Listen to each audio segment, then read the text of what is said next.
A conflict between humans and demons has been raging throughout the world for 15 years, and although there were casualties on both sides, humanity lost out. A band of adventurers showed up as a ray of hope just as things were about to get worse. Yuusha, the human race's greatest warrior, made the unfathomable decision to go up against the Demon King by himself. Was it due to a lack of patience? No one is certain, but we do know that he abandoned his group to storm the castle and kill the Demon King. Our hero is shown here with the Demon King in his sight and his sword drawn. When the Demon King turns around, Yuusha learns the shocking truth that the Demon King is a stunning woman.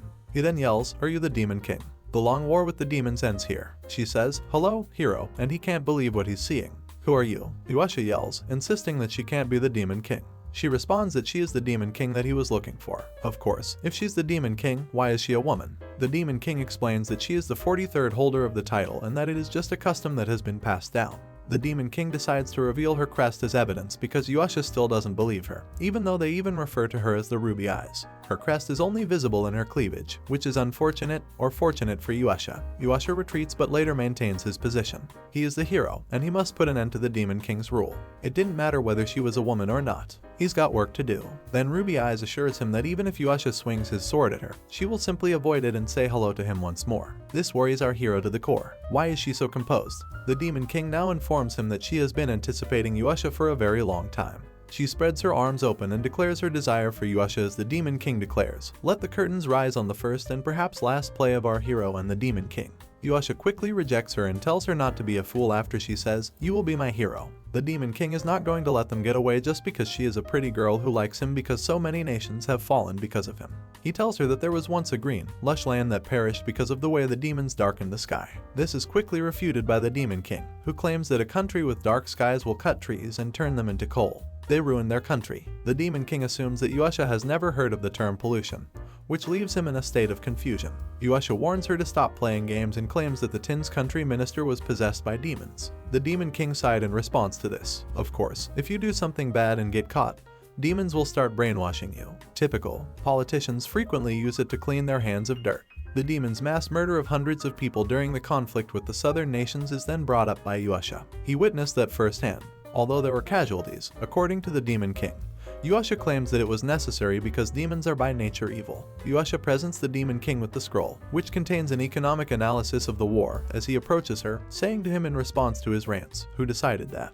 Then perhaps you ought to have been God." Yuusha is fixated on this. Yuusha doesn't even understand what economics is, the Demon King realizes. Does she need to complete every task here? For the Central Nations, in particular, war is a lucrative industry, given that they lacked agriculturally productive land and were therefore forced to continue fighting. The Central Nations' investments in one kingdom's military helped it emerge from ruin. The Demon King disagrees with Yuusha's claim that the Central Nations give donations while receiving nothing in return because they do so out of altruism. The Demon Queen reveals over tea that security is what war provides for the Central Nations. Considering that the Central Nations appear to be far removed from the chaos of war, Yuusha realizes that there may be some truth to this. The Demon King forces Yuusha to hold a mysterious lamp that will reveal to them his memories to support her assertion. The lamp takes them back to a time when Yuusha was a child and went to opulent balls every night while the war was still going on.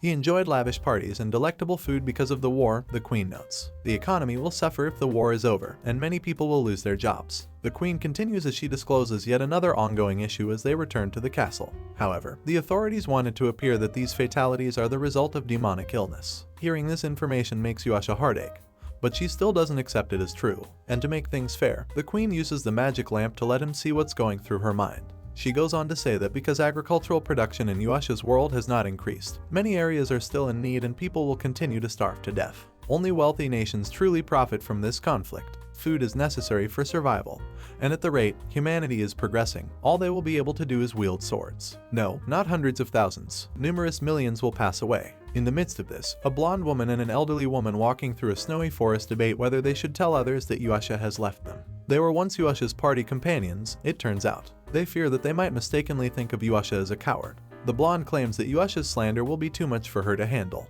The elderly man, on the other hand, asserts that they must carry out this action. Sadly, not even his group is aware of Yuusha's reasons for leaving. The blonde girl is only able to scream in anger. If the demon wins, they will establish colonies and enslave humans, the Demon King continues. Their interests will diverge from their own. But if the humans triumph, they'll act similarly. All of this, in Yuusha's opinion, is completely absurd. Slavery is something that humans would never engage in, right? Yes, Yuusha. Sure, they travel to a boat that is floating down a river while avoiding hills using the magic lamp. The Demon King reveals that it is the location that she has been daydreaming about and expresses curiosity about life after wars by asking what lies beyond the hills. Yuusha is still hesitant, though. The Demon King explains that if things proceed according to the usual course of events, she will possess half of the world, and he will possess the remaining portion. Except for the world now being divided between the Demon King and the human hero, there wouldn't be much of a difference. She is aware that Yuusha won't consent to this at this point. The Demon Queen then shocks Yuusha by offering herself to her as a last resort. The Queen may appear to be having fun while teasing Yuusha, but she wants to end their conflict. She claims that given how essential this conflict is to both sides, even if she were to surrender, the human kings would only conceal it while the demons would install a new ruler. The Queen wants to find a way to put an end to the war because doing so would give the world and herself new hope. The Demon King must devise a strategy for the war's resolution if a hero must put an end to it. Yuusha now understands Ruby Eye's motivation for wanting him, but she immediately makes it clear that she wants him to cross over with her. This prevents the hero from questioning Ruby Eye's feelings for him. She acknowledges that she puts keeping her end of a deal first. Additionally, the agreement she would make with Yuusha would enslave her soul to his. She commits to supporting him in good times and bad. Yuusha is aware of the gravity of this alliance, which will require him to shed more blood than ever before. Yuusha finally decides to join the Demon King's side after discussing what is the right course of action with himself. He suggests shaking hands to sign the contract as Yuusha prepares to leave. Ruby Eyes suddenly hugs him as she becomes ecstatic upon realizing that they have closed a deal. Yuusha is shocked when he shoves the Queen away and she unintentionally touches the magic lamp. The lamp recalls a scene in which the Demon King practiced kissing Yuusha's Dakamakura. The Demon King begs Yuusha to forget this incident as he feels embarrassed. Oh, you. The Demon King abruptly takes off her horns before sending him on his way. Much to Yuusha's surprise, it turns out that they are removable. Yuusha makes yet another discovery regarding the Demon Queen.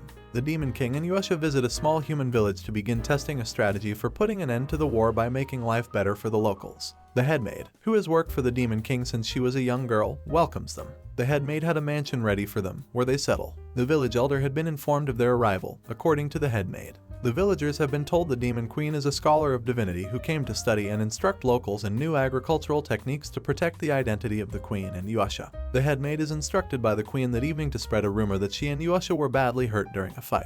Some have already assumed that Yuusha fled. The Demon King intends to remain in the community for a year and will make every effort to come up with a solution during that time.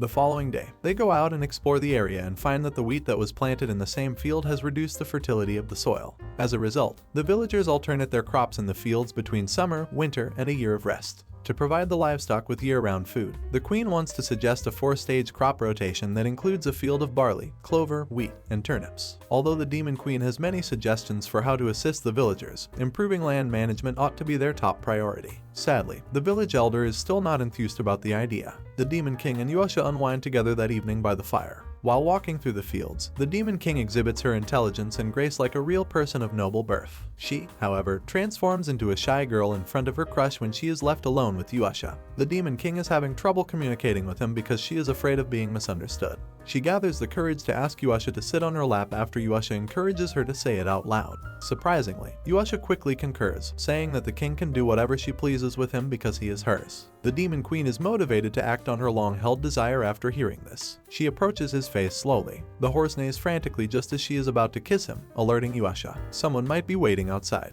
To the dismay of the Demon King, he stands up right away. They find a young woman and a young child hiding in fear as they enter the barn to check on the horses. They are told by the headmaid that the kids are runaway slaves, but Yuusha doesn't buy it. The headmaid insists that there are slaves everywhere, despite Yuusha's assertion that slavery exists nowhere in the human world because it is so evil, since escaping from their owners is a serious crime. The headmaid claims she has been reporting them right away and returning them. When Yuusha learns that the headmaid will treat the slaves similarly, he objects. However, the headmaid maintains that a creature without the ability to choose its fate is no better than an insect. She expresses her opinion clearly and claims that there is no point in risking their relationship with the village for the benefit of a few slaves. Even when the Demon King concurs with her, Yuusha is shocked. However, the Queen orders the headmaid to feed them and give them proper clothing. demonstrating little regard for the underprivileged kids. After that, the slaves are dressed properly and are enjoying the delicious bread as if they haven't eaten in days. The young lady thanks the queen and Yuusha for their generosity after she finishes her meal. She begs the Demon King to postpone their plan to report them despite her hesitation.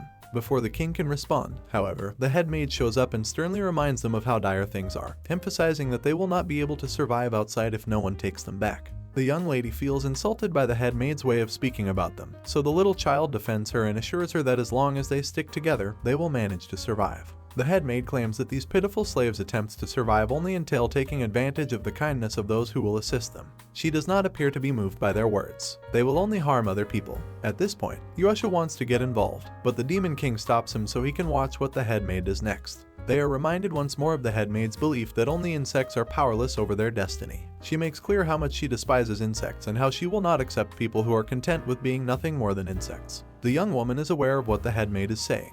If you want to be treated like a human, don't behave like an insect. The head maid then instructs them on how to apologize politely in a quieter voice, not as slaves or beggars, but as fellow humans. She teaches the young woman to curtsy as a polite way to ask for favors. It turns out that the head maid is teaching them a lesson about how to treat themselves as humans rather than trying to look down on them.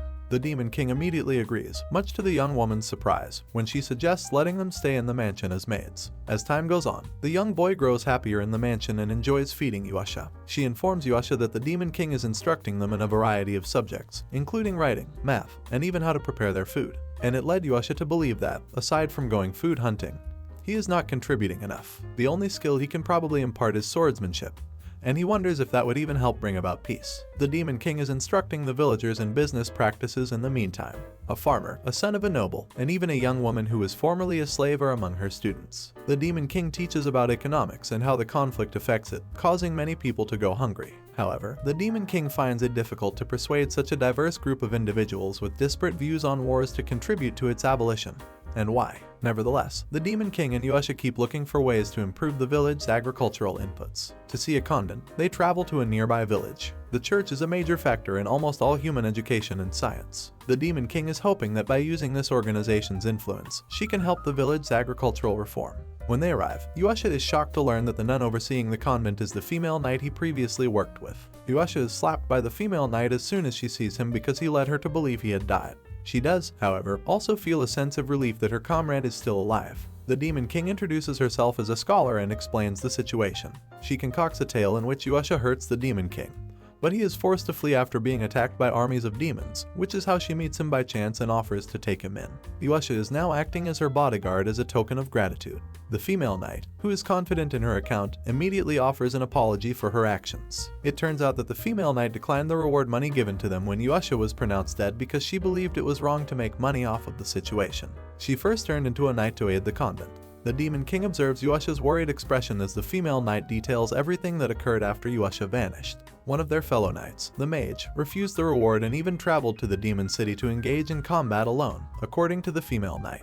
Yuusha is taken aback, but when he sees that the female knight is still feeling guilty, he admits everything and tells her that he has another reason for visiting the convent with the scholar. The Demon King then asks the convent for assistance with the project using the potatoes the village grows as a result of the agricultural project. The female knight acknowledges that the convent won't be able to assist if they need financial assistance, though. The Demon King requests that they teach the villagers new, more productive agricultural techniques in exchange for any financial assistance that they can provide. The Demon King thus manages to win the convent's support for their reform. Months later, when the Demon King discovers Yuusha packing his things in secret in the middle of the night, she recognizes that he is searching for mage in the demon realm because he is worried about her. The Demon King is envious and worried that Yuusha is leaving for a female comrade, but she has no plans to stop him. Instead, she gives him protective gear and a list of trustworthy leaders. Yuusha begs the Demon King for a loving farewell before departing, but he grants it reluctantly. The head maid encourages the Demon King to make the first move because they haven't even held hands in months. The Demon King acknowledges how uncomfortable she finds Yuusha's friendship with the female knight and the mage. Yuusha is surprised by this frankness, to say the least. The shy Yuusha only gives her a forehead kiss as the Demon King leans in to request a kiss, which infuriates the king. Yuusha abruptly transports and vanishes in the span of a single eyelid. Their farming experiment has advanced considerably more than their relationship. For more anime recap, click here to subscribe and watch more. Thanks for watching.